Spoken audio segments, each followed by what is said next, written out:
All right, everybody, welcome to the Coffee Crackdown. I have the opportunity to be here with Daniel Comas today, and he is the used car manager for Lafayette Toyota. They've done an extremely good job this year in their operating profit, leading the way for all of our stores.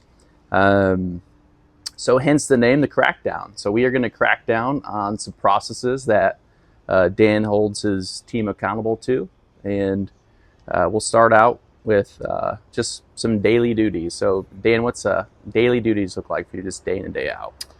Well, I'll say that no day's ever the same in the role I'm in, just with dealing with service, parts, sales. You kind of get pulled in different directions, but it starts with checking in trade-ins from the day before.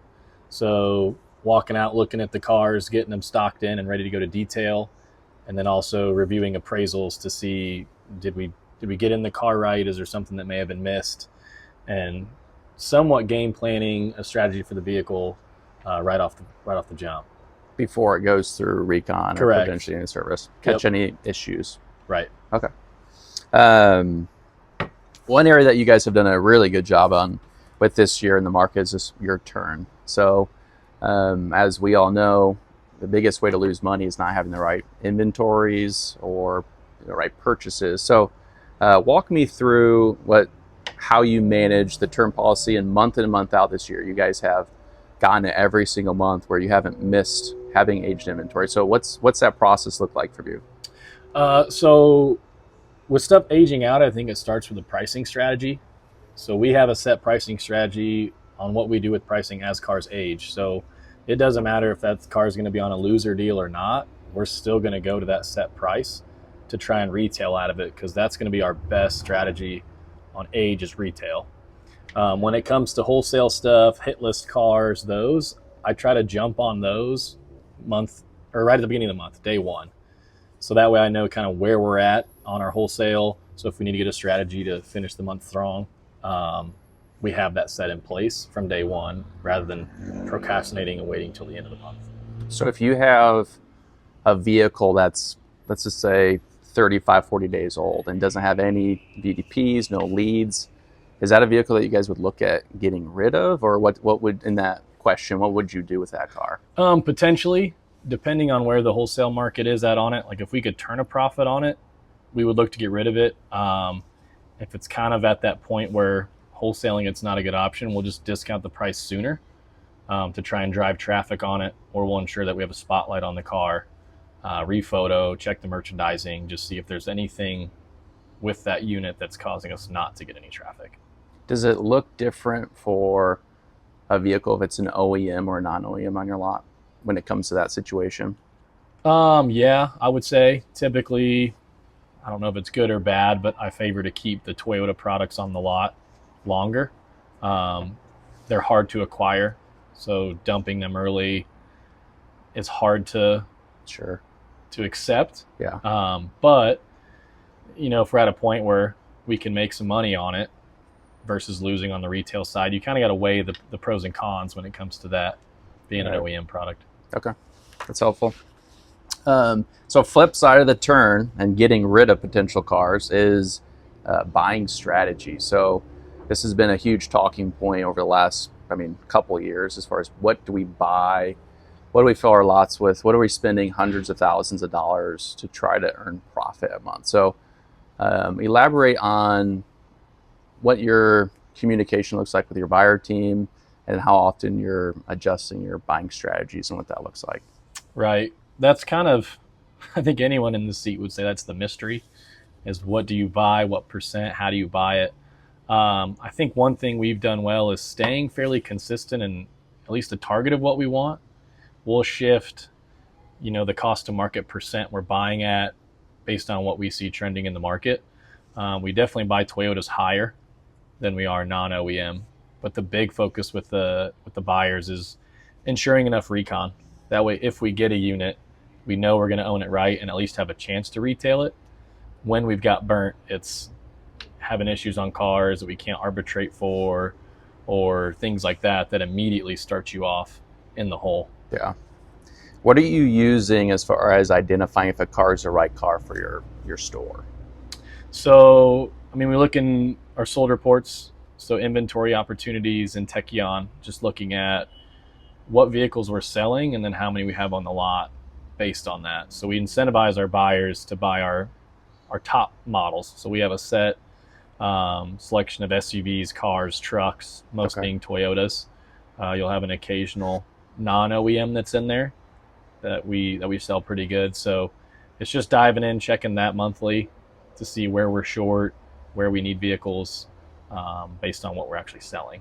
And then how often would you say you're actually adjusting this sheet? That if I'm a buyer, how often would that sheet be getting changed, do you think, in a month's time span?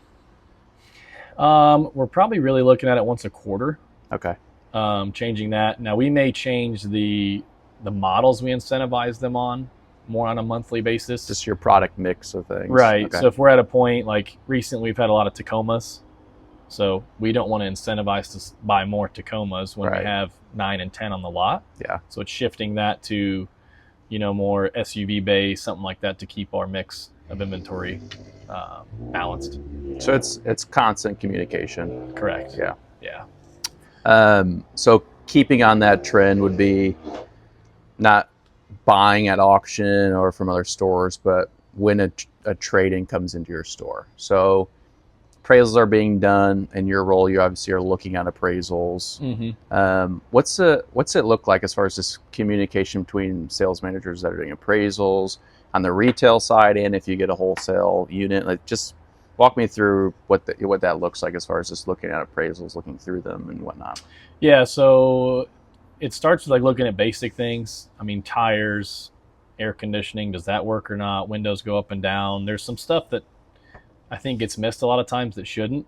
So those conversations are usually a little easier because it's what's right in front of you, what you should see. Right. The tough part is you take in a vehicle with miles and we don't plan for any extra recon, which domestic products tend here to have more issues than the non-domestic. So planning enough recon on those, preparing for oil leaks, things like that. So I try to communicate known issues we find on cars so that we can be better prepared when doing an appraisal.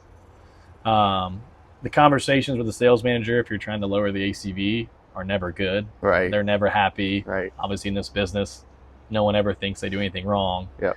So they're not fun, but usually if you have the facts, you can point it out to them. It's going to help.